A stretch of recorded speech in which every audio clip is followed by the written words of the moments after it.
halting. All right, are we ready to get rolling?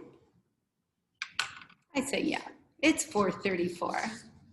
Welcome everyone. This is the finale for the Finnovation Fellowship, cohort number 3. I'm Connie Rutledge. I'm the CEO of Finnovation Lab. And for those of you that are new to the FinLab community, we exist to support social entrepreneurs and mission-driven businesses with educational resources, co-working, collaborative workspace, and community. So while the past year and a half has looked a bit different, we are actually a place-based organization. And we are located in Elliott Park, which is a historic neighborhood in downtown Minneapolis, which I want to acknowledge is on Dakota land.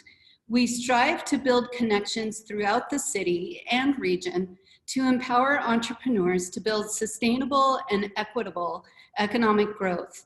And we are thrilled to showcase the 9 amazing leaders that make up Cohort 3. Katrina Becker is our fearless program manager, and I'm going to turn it over to her to tell you a little bit more about how the fellowship works. Katrina? All right, thanks Connie. So the Finnovation Fellowship is an immersive 9-month program that prepares driven change makers to lead and launch impactful social enterprises. Since this cohort began their fellowship in September 2020, which feels like forever ago, they have gone through a rigorous curriculum, shout out to Lawana Whitmore for that, which included defining the problem, deep customer and industry research, prototyping, impact measurement, writing a business plan, leadership development, and more, all while being completely virtual for the first time in this program's history. So it has been so exciting to see how their social enterprise ideas have progressed in spite of such a challenging past year. And we can't wait to show you where they've ended up through these short videos. So I just want to say one quick thing about the Q&A and chat functions here.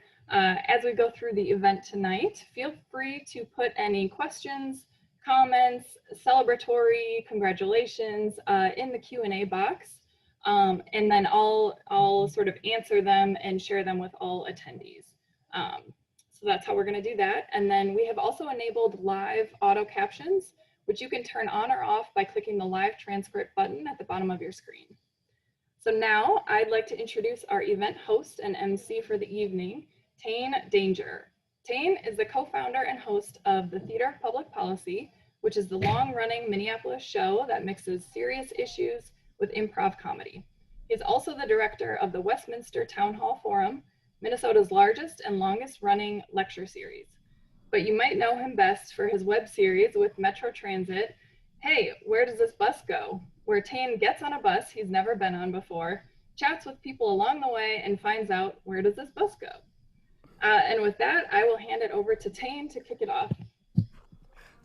Hi everybody, that's fun. I love that. Those are my 3 best credentials. All right, hi, very excited to be here. My name is Tane Danger. This is a real honor for me to get to be here. I have had the privilege of already seeing some of the presentations that you all are going to see this afternoon, and they are really amazing. And I think more important than anything else this afternoon, evening, is to really give it up for these 9 incredible fellows, Fin Fellows at this FINNale that we are celebrating tonight, because it has been a challenging year for everyone, and they not only went through that challenging year, they produced and did amazing, incredible things that we are going to see tonight. So actually, this makes a very good opportunity for me to just do a little practice thing. Katrina mentioned that there is a Q&A button, and she said, you know, and we do want you to ask questions throughout this. We're going to have a chance to hear directly both in the videos, but then chat with some of the fellows all the fellows this evening.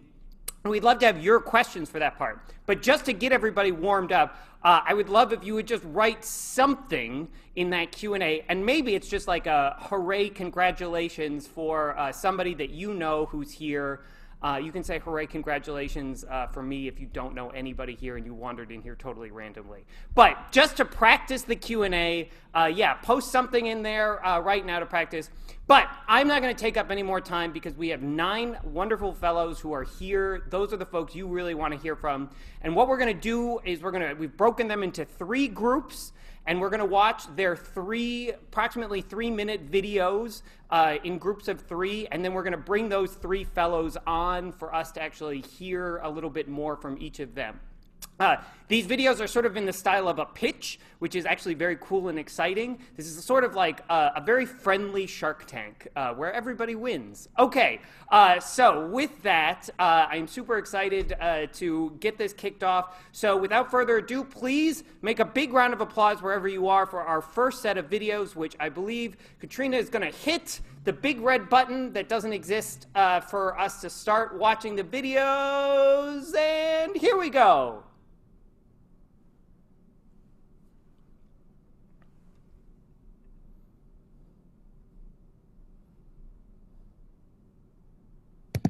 All right, I'm just figuring out the sound. 1 second, bear with me here.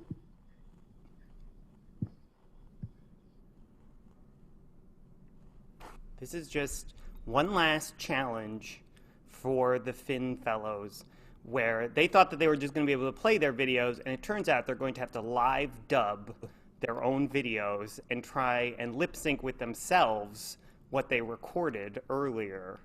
Surprised. Okay, now here we go. I got it. Okay, never mind. Back to plan A. My name is Marley Dorsey, and I'm the founder of Reviving Roots Therapy and Wellness, an integrative wellness platform for the Black community. I've worked in the mental health field for just about a decade in almost every capacity possible. Case management, crisis hotlines, school counseling, finally landing in private practice. About 95% of mental health providers are white. So it's no wonder that industry leaders can get away with saying things like cultural competency is bullshit. Yeah, that really happened. Put simply, mental health resources for the Black community were not built for the Black community. Just Google images for therapy, wellness, yoga, meditation, massage. If you have an ounce of melanin in your skin, you definitely don't see yourself represented in those images. I mean, it's no wonder that Black folks are 4 times less likely to seek out mental health services. Reviving Roots Therapy and Wellness is offering wellness as a beautiful resistance to this norm, innovating the mental health field by offering a Black-centered, Black-serving, and Black-affirming alternative to the mental health system as we all know it. Now, any good therapist will tell you that most of the issues that folks face are human. They're not clinical. We shift the conversation from mental health steeped in colonial ideals to a liberation-focused wellness. So what is liberation-focused wellness? It is culturally relevant, steeped in the Black experience, past and present, in order to heal for our collective futures. It is community creating and generational, not individual. And it is a mind-body approach, because we all know that when we care for our bodies and our spirits, our minds are cared for as well. Reviving Roots is offering virtual and in-person daily yoga and mindful fitness classes, daily affirmations, group meditations, culturally curated mental health content, and a liberation-focused social network, all paid for on a membership basis. In-house services also include trauma-informed therapy and body work. By offering quality and relevant mental health tips and community support, Reviving Roots is creating a space where Black wellness is not just supported, but celebrated. The model is validated and ready to launch. We have a wait list of nearly 100 people. We've created a business model with rare and qualified resources in the Twin Cities that can digitally reach not just a local audience, but 1.1 million Black health-conscious adults in the US. Our goal is a runway of $100,000 for the first year of expenses. We will launch Reviving Roots Virtual, including qualified yoga and fitness instructors, mental health teletherapists, and a community manager. This revenue generating model will help to fund Reviving Roots brick and mortar in 2022. Join me in making wellness a beautiful resistance. With your help, Reviving Roots can help to revive Black wellness, offering a legacy of health, wealth, and healing. Thank you.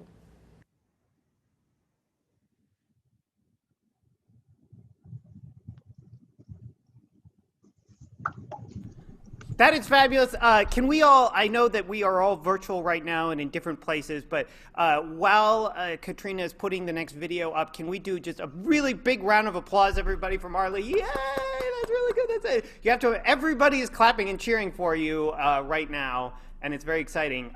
What we are going to do, we're going to watch 2 other videos. We're going to watch 3 videos and then have all 3 of those panelists join us together at that point. So, oh, and this is just a quick reminder to keep adding questions if you have them for Marley or for any of our other panelists in the Q&A section right now. So I want to stop talking because we are on a tight schedule. Katrina, hit it. Ready? I'm ready to go when you are to just queue up the next video. I'm Valerie Florentin, founder of VF Health Fitness Solutions. 2020 was a painful year. COVID-19, racism, and murders of Black people have highlighted the disparities that have plagued us as a nation, especially here in Minnesota. Work life has taken a toll. Employers are now charged with improving employee engagement, making real change in diversity and inclusion, cut costs, and give back. Employee wellness is a great solution, but when done right, let me tell you. In 2011, I was working as a software engineer. I was a new mom at my heaviest weight. My health started to deteriorate, and I was deemed a high-risk employee. The employee wellness did help me. However, a few major things stood out. Few users look like me, and none of the instructors look like me. Studies show that BIPOC and high-risk employees are less engaged due to lack of community, diversity, and accessibility.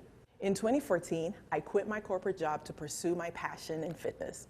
I worked in corporate wellness companies for years just to experience the same problems as an instructor. So, VF Health Fitness Solution is here to bridge the gap. We are a social enterprise with a mission to eliminate health disparities and increase physical activity for all people. We bring the magic. Our experienced and diverse instructors will foster welcoming, fun, and energy-filled classes accessible for all. We target small to mid-size employers. Our programs are built on what works for employee wellness. We are virtual and in person, simple and doable without a massive investment from you. In 2020, our demand for fitness events have been crazy. Currently, we work with 3 long-term contracts: Blackwell Burke Law Firm, Century College, and the Metropolitan Council. When working with us, employers make real change. You know where your money is going, because since 2014, we've been bringing health and fitness programming to North Minneapolis for free to the community with great success. Our partnership can start with just a few high-powered fitness events that works best for you and your organization. Working with VF Health Fitness Solution is an easy win. My ask as a coach, get down and give me 10. Give me 10 referrals to small and mid-sized businesses.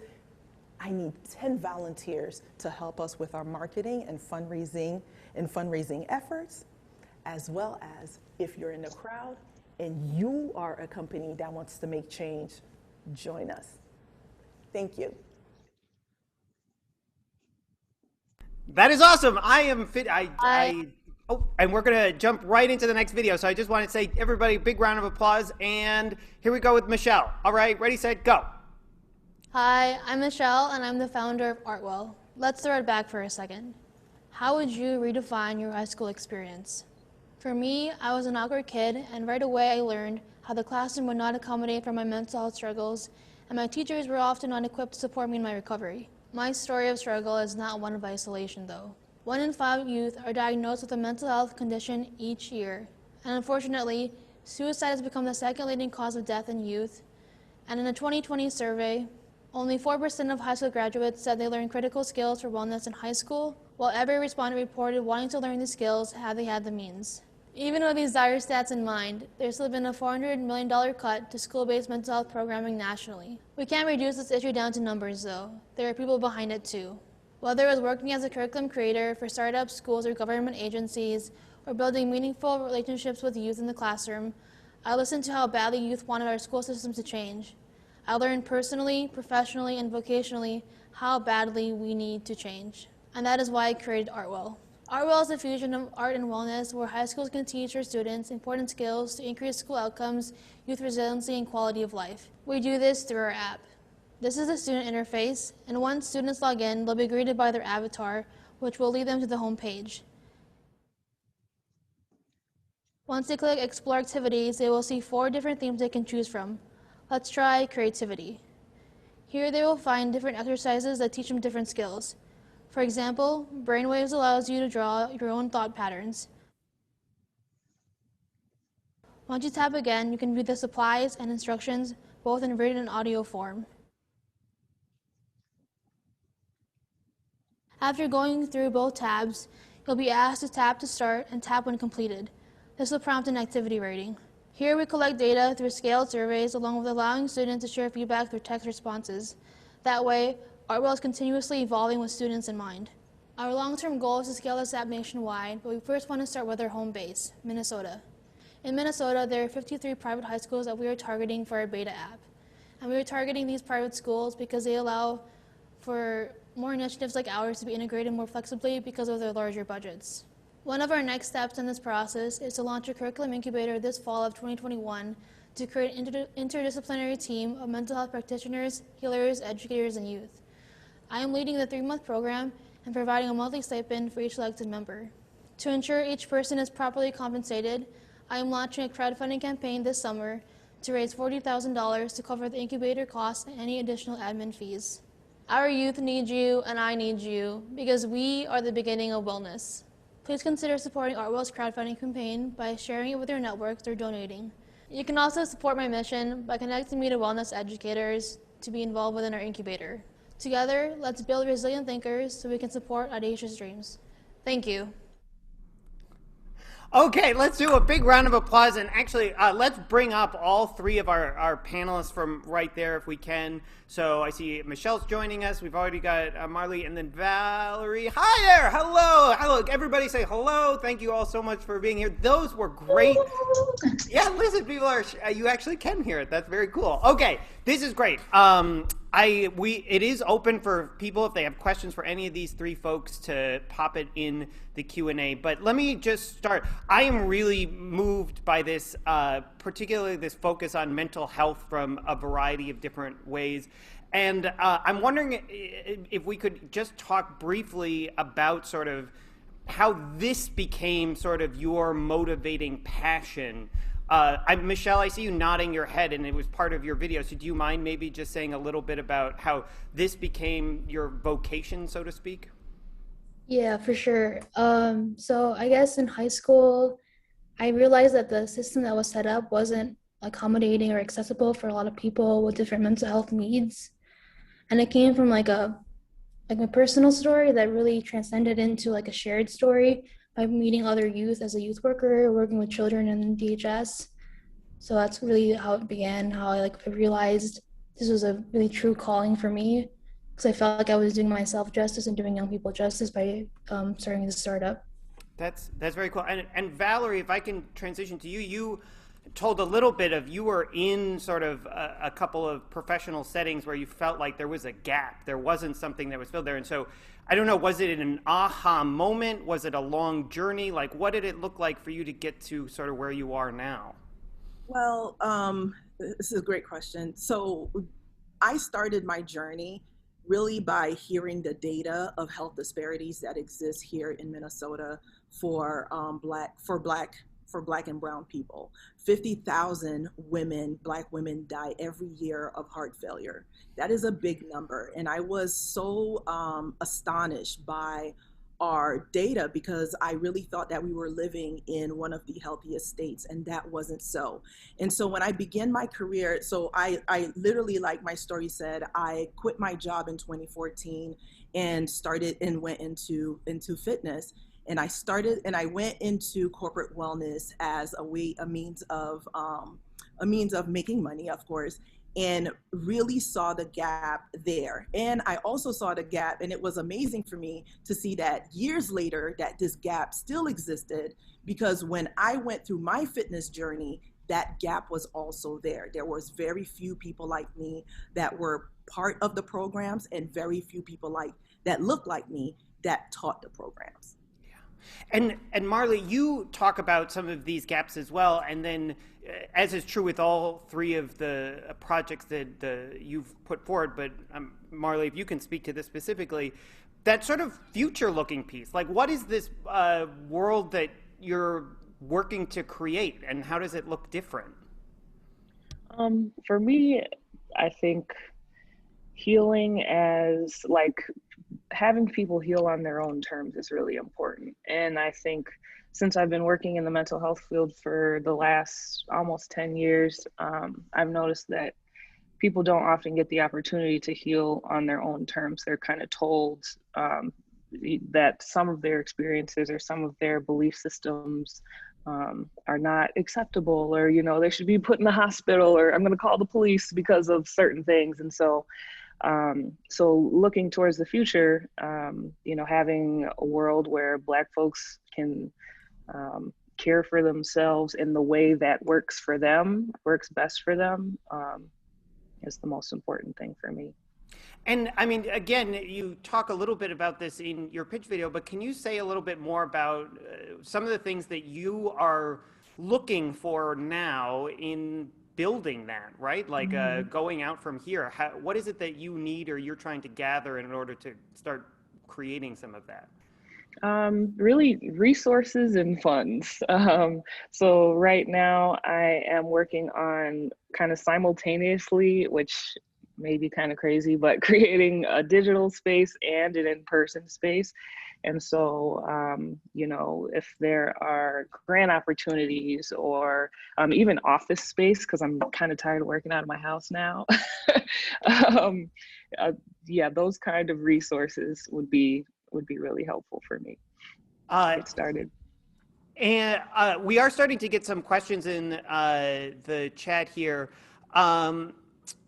Just one quick question in this same space, though, for Valerie. Can you talk a little bit about your own sort of plans or how you're envisioning scaling up what you're doing and your next steps? Right now, I'm a one-woman show with 4 contractors. And in June, I will be taking on a marketing expert. The plan is really to have a big marketing and social media campaign as we relaunch the business, so that it can focus on the employee wellness, because that is brand new for us in terms of marketing. And we are doing some fundraising for the scaling, because we are going to need an app. And just like Marley, I'm in a world where I need digital and I need in person. So I'm working on that as well, and an office space. Office space seems like a regular thing. So these are very good. I actually we got a question from Kimberly in the chat here from Michelle. And Michelle, Kimberly's wondering about if your app is monetized, is it a subscription model? And then there's somebody else who asks about the GoFundMe part of it and how you chose to do that. So could you maybe just speak a little bit to that sort of sustainability piece, I guess you might say, of the project? Yeah, so for pricing for the app, I'm marketing it towards schools and teachers. And there's 3 tiers people can choose from for how to purchase the app. They can either pay per class, per student, or per school. And then there are different ranges between the 3 of how the pricing would work. And I'm trying to make it so that it's as accessible as possible for schools, because I know a lot of schools don't always have the budgets for wellness curriculum, or like what's it called? Like additional support for their mental health curriculum. So that's the goal in that. And then the reason why I chose the GoFundMe. So the GoFundMe is being used to fund the incubator, and the incubator is a team of different people from different disciplines. So there'd be like a mental health practitioners, therapists, healers, educators, artists, and especially like you really want to have young people in there too. And for the GoFundMe, that's going to fund each stipended position for all 6 members of the team. So that way we can really build a curriculum that's meaningful and like youth-centered and holistic, and launch that for the app development later in the year. That is a brilliant answer. That is good. So can we, one more time, a big round of applause, Marley, Valerie, and Michelle. This was absolutely fantastic. If you have more things that you want to ask them or just talk to them about, at the end of the program this afternoon, we're going to have breakout rooms where you can go and actually chat directly with these folks, as well as any of our other panelists. But for right now, we need to move to our next 3 set of videos. So thank you all. Thank you very much. Amazing work. You all are wonderful. And we're going to go into our next 3 videos. And this time, in order to keep things moving and have as much time as possible with our panelists, I am not going to say anything in between each of these. So we're just going to roll all 3 of them. Please applaud where you are for each one very loudly. Okay, on your mark, get set, go. Peace. My name is Dane Verrett, and today I want to talk to you about Strong Medicine, a ritual and retreat center focused on Black, Indigenous, and people of culture. This year, I became the steward of a 100-acre eco-resort just an hour outside of the Twin Cities. There I'll be establishing the Strong Medicine Retreat Center, and our goal is to support the growth and the power of Black and Indigenous leaders in our movements for justice, liberation, and sovereignty. So now I want to tell you a little bit about me. I've been a community organizer for 15 years. I've worked inside the nonprofit sector as a consultant for 8, and I have a master's degree in organizational leadership from the University of Minnesota. But really, Black movements for justice and liberation raised me. I was also born and raised in the South, and growing up, I had ample access to wild and rural land, and that shaped who I am. So what drives me is restoring access of Black and Indigenous communities to land. One of the things that I was told growing up is that if you want to grow your vision, you have to plant it in the land. But in the United States, 98% of all land is held by white people. And in America, if you control land, you can control what happens on it and who has access to it. That includes the land that we go to for our personal, spiritual, and communal development, like retreat centers. And in Minnesota and Wisconsin, where there are over 100 retreat centers, less than 10 are owned and managed by Black, Indigenous, or people of culture. What that means for us is that when Black and Indigenous people go for retreat experiences, usually they are in spaces that are owned and controlled, designed for white participants. And that's an issue, because most of us are left to learn about leadership on the front line of struggles against oppression. That's taxing on the body, the mind, and the soul. And what we really need in this moment are private spaces out on the land where we can get away from the stress and trauma that we face in the cities and in our struggles, so that we can come back to our communities with clarity and fresh spirit. Our approach to leadership education is to re-indigenize it by learning from our kin, one another, our ancestors, our culture, and the land. Our goal is to be available to the 200,000 Black and Indigenous people in Minnesota and Wisconsin who work in community development. Tuition for the experience is offered on a needs-based sliding scale so that nobody will be barred from participation. If you believe in the power of having access to land and you want to support Black and Indigenous communities in getting back to the land, then support our $150,000 capital campaign. I am raising money to renovate our retreat grounds, make it more comfortable and accessible to everybody, but specifically elders, people with disabilities, and people with children. If you would like to learn more about how you can walk the path with us, either as a donor or a sponsor, please don't hesitate to contact me. Looking forward to talking with you.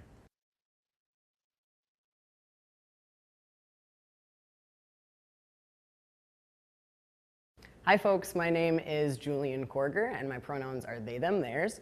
I am a chef, a community builder, and the proprietor of Blue Collar Supper Club, which is a pop-up supper club that centers the queer community. I've personally felt the power of queer community and queer connection. I grew up in a pretty Catholic and conservative household where I wasn't allowed to explore my identities or really even had the language to describe them. And it's only been in my adulthood when I've been connected to other queers in the community and developed those relationships that I've been able to learn how to love myself and be proud of myself and value myself. So I feel really called to build those spaces for other folks to feel that joy and that resilience and belonging. And we've developed a great recipe for connection. Each supper club has a unique theme. I share stories from my own life with each course, and we've developed community agreements to keep a safe space where diners feel comfortable to share stories from their own life with people they might have just met. And since 2015, we've thrown over 25 clubs, made 90 unique courses, and have cultivated a community of over 300 people. And those that have been along for the ride thus far have felt the impact. Being in queer community offers me a sense of belonging and of mutual support. It's empowering to be amongst a group of queers who I identify with and who see me. Honestly, just like let your guard down and eat great food and be able to share stories over a wonderful meal. And also has helped me be more demanding about queer visibility and taking space, especially in traditionally straight spaces. You can, hear all these wonderful stories that people have to share, and a lot of times they're very similar, but it also has an opportunity to hear stories and backgrounds of people that are different from yours, and it still feels like a very mutually beneficial, positive space for everyone. Biggest thing, Blue Collar Supper Club has been a great place to meet new friends, meet new people, tell stories, hear stories, and eat great food. But we're only reaching 1% of the possible 70,000 folks in the Twin Cities metro area that we're trying to reach. Furthermore, when we surveyed our current diners and asked what we could do better, over 50% said they just wanted more opportunities for connection. In order to increase our event frequency by 150% in the next year, we are launching a crowdfunding campaign for a food truck and some working capital. And this will also help us get more burgers and fries into the hands of our diners consistently while working with our brewery partners. So if you are a queer person or an ally, please join us. Head to our website and fill out our contact form. That way you'll have all the information on upcoming events and how to help contribute to the crowdfunding campaign. Thank you for listening. I'd love to see all of y'all around our table sometime soon. Cheers.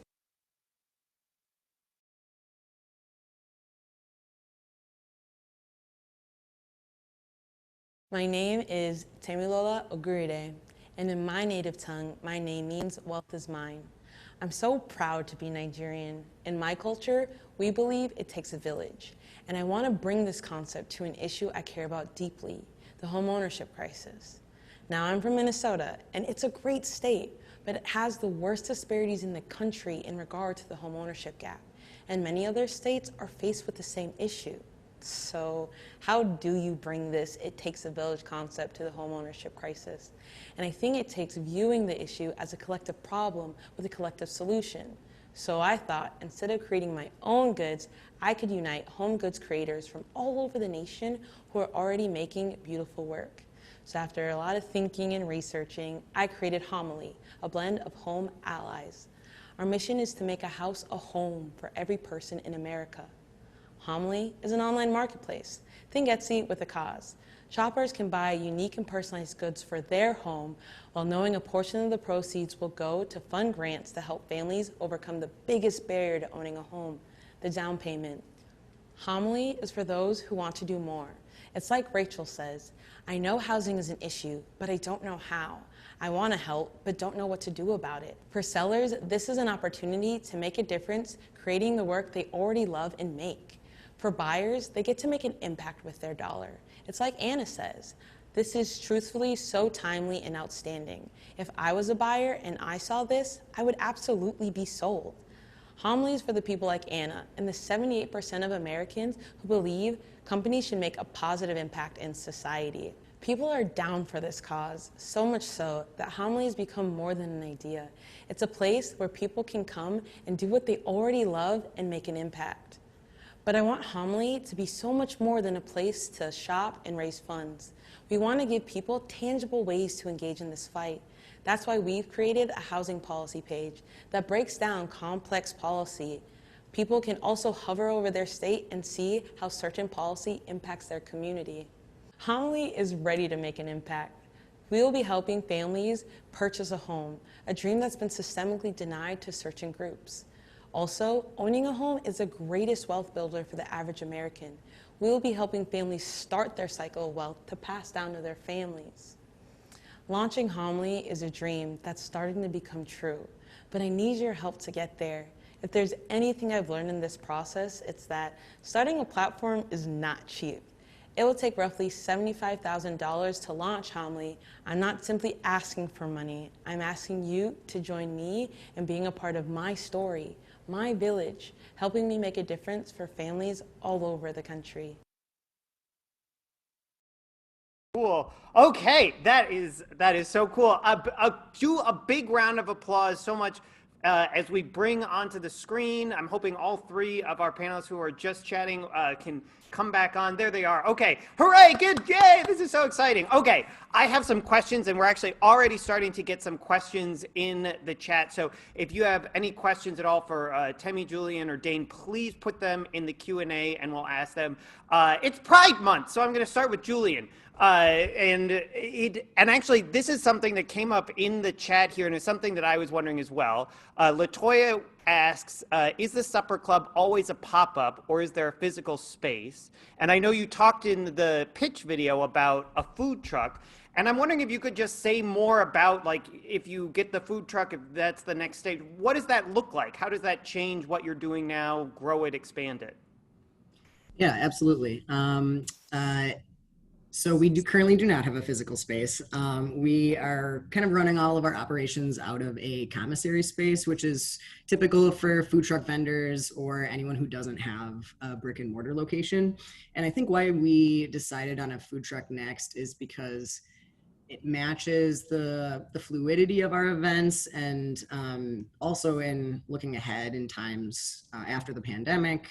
I think, brick and mortar locations can be really risky, and having a mobile kitchen could allow us to move around and get to more different locations with ease. Yeah, that makes a lot of sense. And Dane, who, by the way, you have the best, most dramatic background I've ever seen in a Zoom call. But more to the point, I'm wondering if you could talk also, building on that sort of sense of place is so important to the work that you're doing. Do you mind telling us a little bit more about where your 100 acres are? You mentioned it's an hour outside the city, but then also if you could maybe just talk about that, because I think it's maybe something we all don't think about or take for granted, that that importance of going somewhere and being somewhere together, and how that is sort of so central to your work. Yeah, definitely. So the land is in Osceola, Wisconsin, or just outside of Osceola, Wisconsin, which I think of as far east Minnesota, but don't tell anybody I said that. So hour outside of the city, it is set on a former farm. It was used as a pine tree plantation, actually.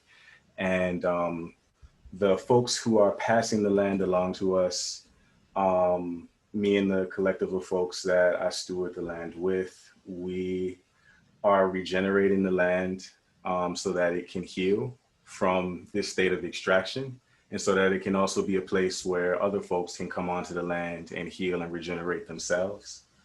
And growing up, being able to have my feet in grass, run around in sugarcane fields down in Louisiana. I used to teach kids how to canoe down in different bayous and rivers when I was working in the summer. And to just see somebody go from being really kind of closed and tight and tense in a city environment and to seeing them bloom in a natural space or a wild space is just really powerful. And it allows you to tap into a different level of thinking. Because as funny as it sounds, when you're in wild land, you're not actually concerned with issues of day-to-day survival. You can really get deeper connection to yourself. And it changes the way you think. It changes what ideas come to mind. And that's important space that Indigenous people and Black people should have access to, where we once did. Yeah, that is really powerful and true. And it's actually a very good segue into Temi. I mean, your work is based out of this notion of the home ownership gap that you articulated so well. And that lack of ownership of a space of one's own for communities of color so much. I think, I'm wondering if you could talk a little bit about that and sort of how that has motivated you. And then maybe if you could provide a little bit more about how you are sort of seeing, like, how can we start to change that picture and your work fitting into changing that home ownership piece in particular in places like Minnesota? Yeah, I think homeownership is so powerful. I think for starters, it provides stable housing where you can't as easily be displaced due to things like gentrification. And like I said in my video, it is the greatest wealth builder for the average American, and that's been systemically denied to certain groups of people. And housing in general, home ownership alone is very complex. And I think it very much scares people away from engaging in any way. I went to grad school for this and it was so complex, and I had the TAs and professors as resources. So in that, my question was always, how do we engage the everyday person in this issue? And I think a lot of that is incorporating doing good in people's everyday things. So that's kind of where Homily came. You can make an impact buying items that you probably were already going to buy and items that you love too. And then you're helping contribute financially towards a homeownership crisis, which is where a lot of that problem lies in. And not a lot of people have 10 grand sitting around to cover a down payment. So we can help through a grant and not through a loan, not through other means, but a grant in a form of a reparations type way of helping families own a home that they should have been able to have if our systems didn't deny them in the first place. And in like sort of a spirit of like great minds thinking alike, of course, the city of Evanston, Illinois, actually relatively recently launched a program around reparations specifically targeted at trying to increase home ownership among communities of color. So it seems like you're onto something very momentous. Can I ask one question kind of for all three of you? I mean, but maybe I'll start with Dane and Julian, just because in thinking about your work, having a huge property of land, to regenerate and to restore, or for that matter, having a truck. Both of those things like kind of have a lot of things that you have to keep them up and keep going and whatnot. And so I know the videos were short, so we didn't get into maybe all of the sustainability, like how does it keep going and how do you sustain it long into the future, when the truck breaks down or when, I don't know, there's a big storm on the 100 acres and you have to do cleanup and things like that. I don't know, Dane, do you want to go first? Yeah, so it is a lot to take care of that much land, like to the tune of $25,000 plus just for bare minimum costs. That's insurance, utilities, property taxes. So Strong Medicine is one of many enterprises that take place on the land. All of them kind of create a support ecosystem that allow the land to be cared for. One of the main objectives is to make sure that the land doesn't become like a big box store or a subdevelopment. And so conservation is really important. And it's not just going to be a a social enterprise driven project. We very much want people to be part of the larger community that takes care of the land, whether as a donor or a volunteer helping to move some of the trees when they fall, or to tend some of the soil.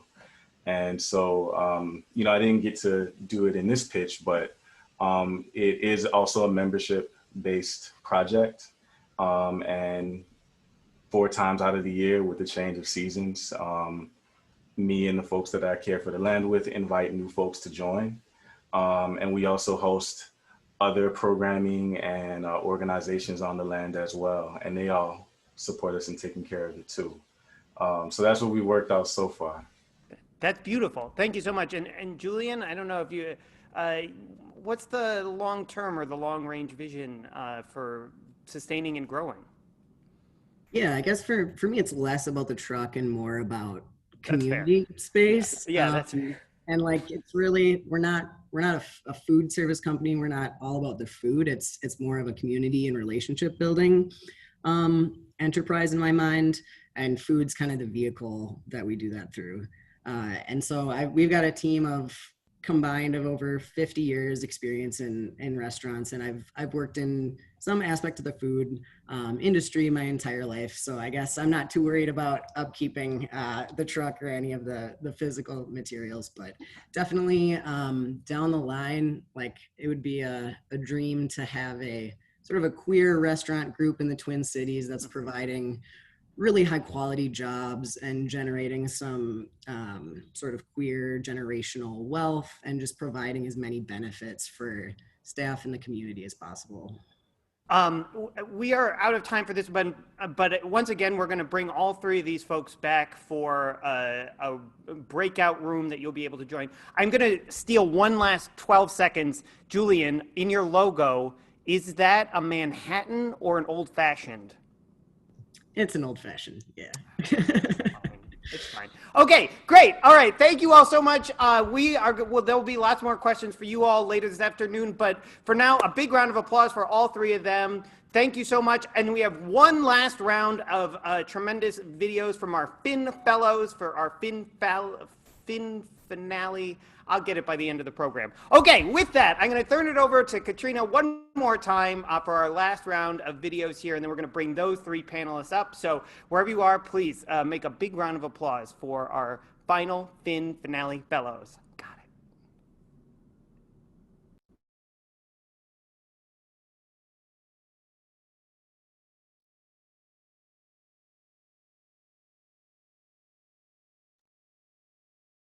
Hi, my name is Naomi Ko. I am an award-winning filmmaker, writer, actress, and comedian, and I am also the founder of First In, a brand new production company. So let me take you back. It's exterior summer day. I'm at swim practice and I'm having one of the most important conversations of my life at the time. I was discussing with my teammates, are you Team Ben or are you Team Josh? The movie Pearl Harbor just came out and we couldn't stop talking about it. By the way, I was Team Josh. But what I didn't realize in Pearl Harbor is that they said this word, a derogatory term, Jap, 106 times. Now, as a daughter of South Korean immigrants, I didn't really know what that word meant. So when I entered middle school that following fall, and when my classmates began to call me that word, and in particular, one classmate called me that word one too many times. And as we were sitting in the principal's office because I punched him in the face, and when the principal asked him, where did you learn that word? He replied, Pearl Harbor. And that's when I knew. Movies weren't just movies. Movies and TV shows are powerful tools that can influence and shape society. As a woman of color filmmaker, I know how important it is to see our stories out there, but I also know how hard it is for women of color filmmakers to get financing. According to a USC School of Annenberg study conducted in 2020, they found that in the past 10 years, only 3 women of color directed major motion pictures, even though people of color accounted for the majority of box office sales and streaming views. Right now, we have a really exciting opportunity. With the influx of new streamers such as Paramount Plus, Peacock, and HBO Max, There is a great market opportunity for women of color filmmakers to share their stories. And according to the research that we conducted, we have a total market opportunity of $57.2 million available to us right now. First In will be operated and managed by my producing partner, Carolyn Moe, and I. Carolyn and I have produced projects that have premiered at Tribeca Film Festival, Sundance Film Festival, and our work has been developed by Warner Brothers, Amazon, and 21st Century Fox.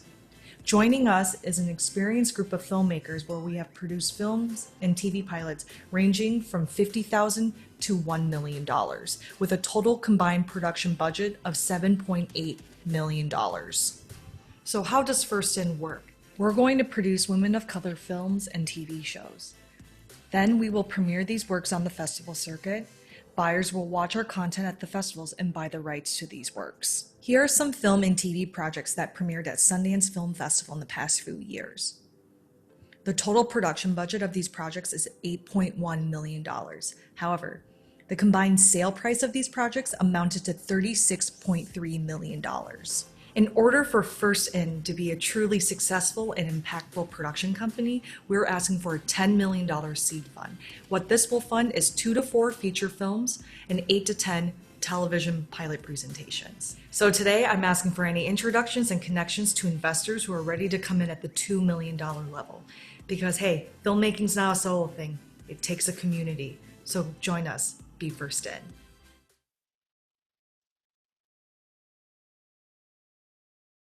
Hi, my name is Mary Terrace, and I am the founder of Strive Publishing. I call myself a teacher turned children's book publisher because it was teaching that led me into book publishing. It was actually the persistent lack of books about Black people in our school systems. In 2018, I launched Strive Publishing and have been engaging with the community around the excitement of publishing children's books by Black authors. Grants have propelled Strive Publishing out of this challenging 2020 year and into a future with more Black authors. When I was a little girl, life was hard and books were an escape for me. I found myself wishing and dreaming to be someone else or wishing for a different life. And that wasn't good for my self-image. I was 25 years old before I read a book that I could see myself in. Although the Strive mission began with the need for more children's books, it's quickly grown into a need for community stories. It's led to an overwhelming number of inquiries from people who just want to be able to tell their stories. This graph shows the lack of Black representation in the United States publishing industry. You can see across the board that there are 5% or fewer Black people working in the publishing industry in every category, from authors all the way through book reviewers. How can we solve this systemic problem? I know what I can do is pour my passion and my energy into my beloved Northside community.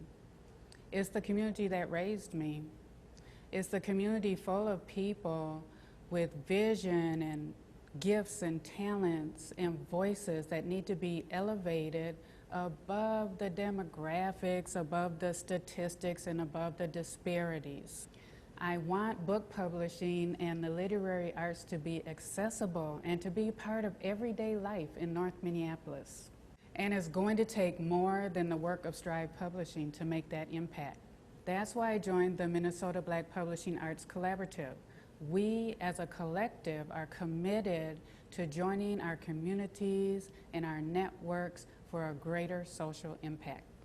The Strive team is committed and is boots on the ground working on solutions. There are so many ways we want to engage the community, from book publishing to storytelling to workshops and events and social media outreach. We are so grateful for the partnerships that have enabled Strive Publishing to engage the community. I'm seeking more partners who are willing to invest the social capital to move our work forward and to give the community what it's calling out for. You can partner with Strive Publishing today and be involved in building a world with more Black authors.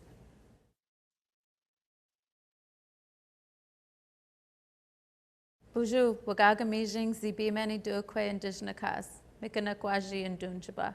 Hello, I was named after the bend in the river. My English name is Brooke LaFleur. I come from the Turtle Mountains, but I mostly grew up here in the Twin Cities in Minnesota. I am the owner and operator of Ninijanis One of Ones, a social enterprise for Indigenous children. I have my master's in Montessori education, 2 international Montessori teaching diplomas, and I'm a social entrepreneur by choice. But one of my greatest titles is Oma Seyen. Oma Seyen means I am the older sister to Nishimi Dakota, the youngest child. Dakota is a Montessori kid and grew up with his culture. He understands the people he comes from, he's an ambassador for his school, and is a role model and culture bearer for his peers and community. Part of my duty as Oma Seyen, as older sister, is to ensure that he has the tools and knowledge he needs for Mino Bimadaziwan, to live a good life. Children, culture, and kinship is the real inspiration behind the social enterprise. This is exactly what Ninijanis One of One strives to do, to assist Indigenous families and communities traditionally serve the whole child in order to affirm and reclaim our children's identities and education.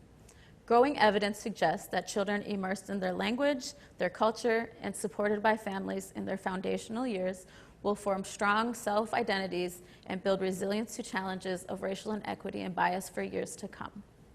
The problem we're solving is tackling educational redesign and equity. We focus on early childhood, particularly from birth through age 6, because they are the most impressionable years for rapid brain and personality development, where we can build a strong foundation for life. We currently operate online through e-commerce. We sell and give away culturally relevant learning materials and curriculum, and fundraise with our one-of-a-kind handmade items. With Ninijanis, children can be exposed to a culturally responsive education, providing children and families tools and knowledge they will not receive in a traditional educational or child care setting. When non-Native children engage with our materials, they learn from a perspective that is culturally accurate and appropriate. Our solution is a fundamental way to help all children feel seen and understood by their peers through new learning opportunities. Families get to co-create a learning experience that best fits their child's needs, whether that means creating future American Indian leaders or future global citizens. For year 2, we are looking to get wheels to pair our products with our services.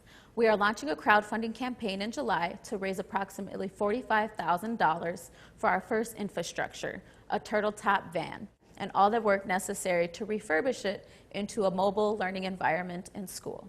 Our educational services include a reservation tour of 11 Minnesota tribes, home visits, family nests, powwow vending, curriculum consultations, and teacher trainings. Statewide services beginning in year 3 are projected to bring in an additional $24K in revenue per year. Who are we and how do we do this?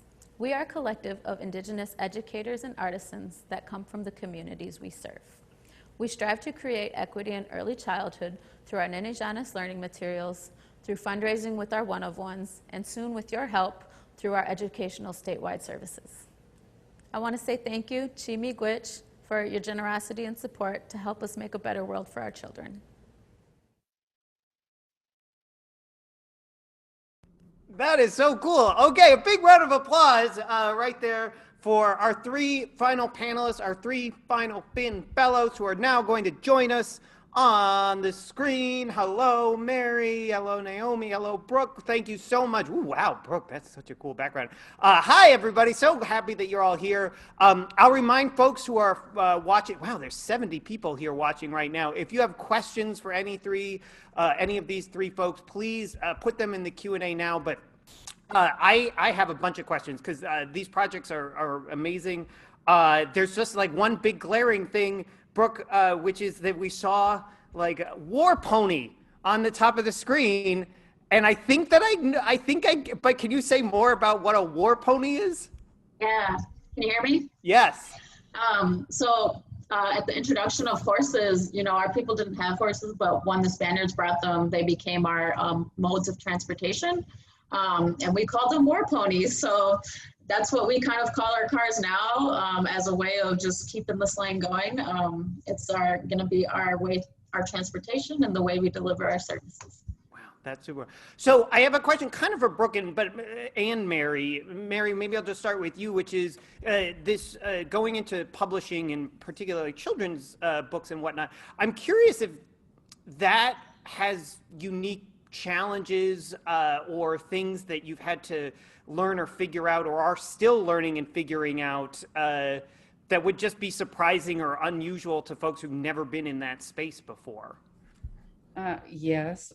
First of all, I'm still learning, but I don't know if anybody's ever heard of the publishing industry standards, but there's so many little teeny details that you need to make sure you have in a book that it's just putting a book together is a challenge. And then also people don't realize how long it takes to get one children's book published. It can take up to 2 years because, Really?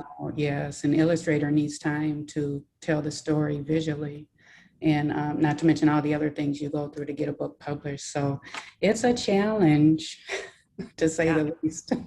And I promise I'm coming to you next, Naomi, but just quickly on that same thing, Brooke, I mean, I've had the opportunity to work in a lot of different spaces, and I'll be honest, that few spaces make me more aware of how much I don't know than working with youth and young children in particular, because it's such a important, as you said, like developmental time, and you're kind of entering into a family space usually. And so I'm curious, like, how you've navigated that and how you think about doing that work going forward.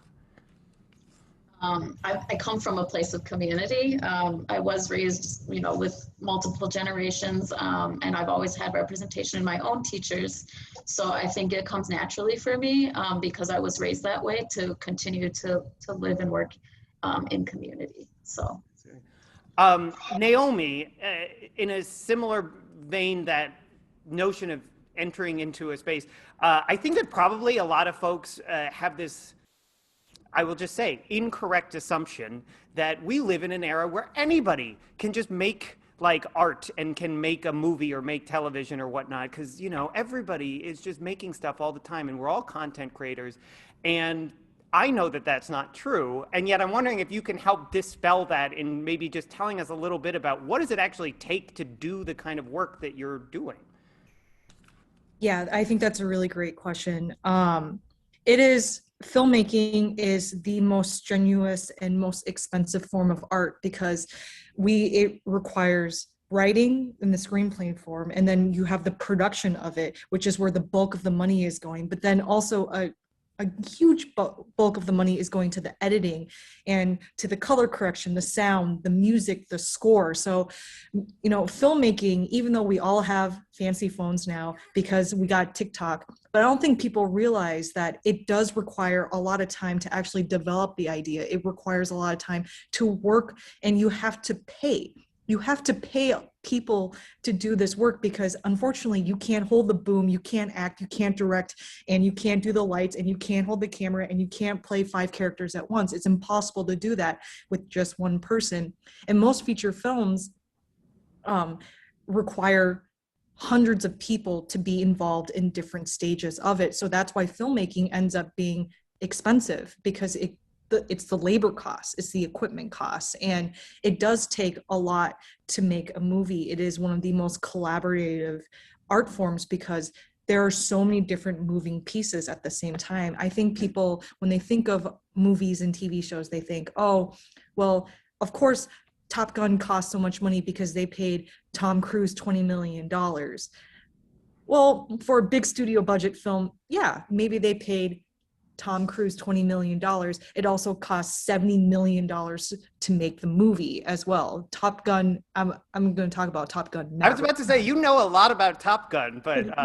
Yeah, my friend's in that movie, so I asked him a little bit about the numbers. But even some of, our most popular television shows, the first season, you could look at like the first season of Friends, the most popular TV series of all time. In that first season, it cost $10 million to make the show, but the actors actually did not take home a good majority of that. It wasn't until the show's popularity really kicked off when actors started to bring home bigger paychecks. But yeah, I mean, film is really expensive, and I'm sure some of the audience members who are looking at this, they're like, wow, Naomi's asking for $10 million. And I'm like, that's actually 0.0006% of the total film and entertainment revenue that it brings in every year. So we're really operating at a very small fraction, but that's really what it's going to take to see women of color and their stories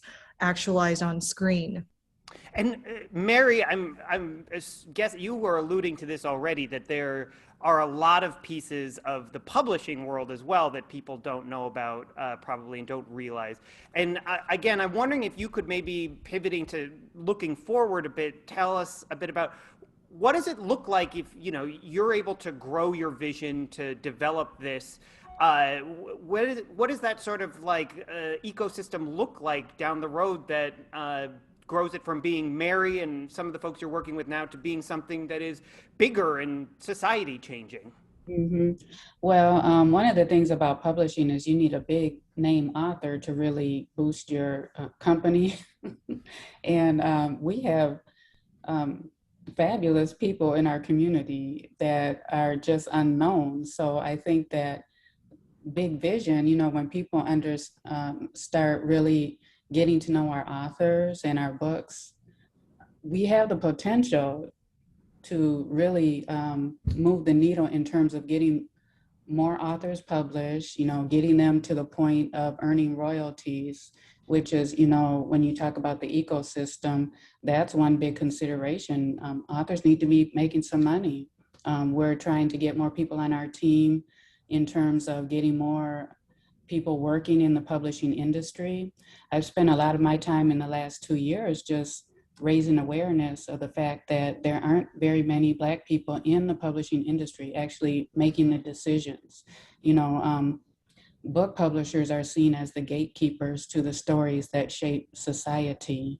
And when they're mostly all white, they don't know what they don't know. They don't know the stories that we have in our community, so we need Black publishers who know these artists, these writers and authors who can bring these stories to life, and really dispel all the stereotypes that we see in media and, just the things that people think from being conditioned in our society about Black people. Our story is so wide ranging, And people don't know this either, that there are at least a half a dozen other Black publishers in the state of Minnesota.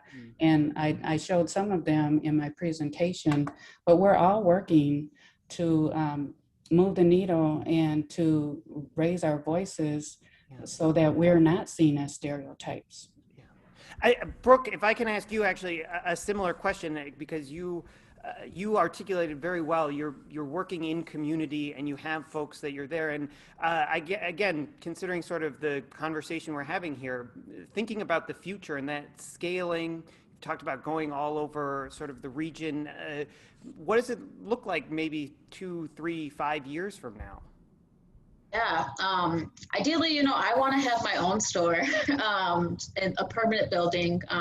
But right now, in the meantime, I want to share the work with other communities across Minnesota and eventually, across the region. And there's tribes all around Minnesota that I would like to share this with. I use the Montessori method to deliver a culturally relevant education. It aligns very well with Indigenous ways of teaching prior to colonization. So it really just empowers communities to take back that ability to educate their children. I don't know if you guys have heard of the 215 children that were found, bodies were found in Canada at a residential school. There's a long history of our children being removed and taken from us to be educated. And I hope that my work empowers other communities as I go on the road to take back the ability to teach their children. And in the long term, I hope that that's what communities do, that it's not about me, it's about what all of our communities can do for our children. And we're just about out of time because we want to leave time for everybody to be able to connect and meet with the various panelists. But Naomi, I'm going to ask you a big question and then ask you to answer it relatively quickly if you can, which is, again, one of the pieces of all three of your work is doing this something that is really important and has a big mission and has joy and like fun and passion about it. And so I'm just wondering for yourself, like how you have found ways to balance that, like that work and that obligation or that sense of duty of doing this, and you know, that spark that makes the art part possible. I mean, I can answer this really short if you want me to answer it quickly. I ask, it's a terribly unfair thing, but yeah. I mean, drinking. I mean, partying. Eating. Yeah. I mean, it's. I think as we're right above Finnegan's, please stop by at Finnegan's, everyone, and enjoy a nice cold glass of beer. I think it's just. It is stressful work, but the times that you are on set, the times that you get to engage in the stories, like I was in New York for the past month, shooting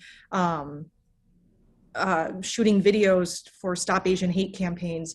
And that was really grueling work, but it was necessary work. But we found a lot of joy doing that because we got to be together.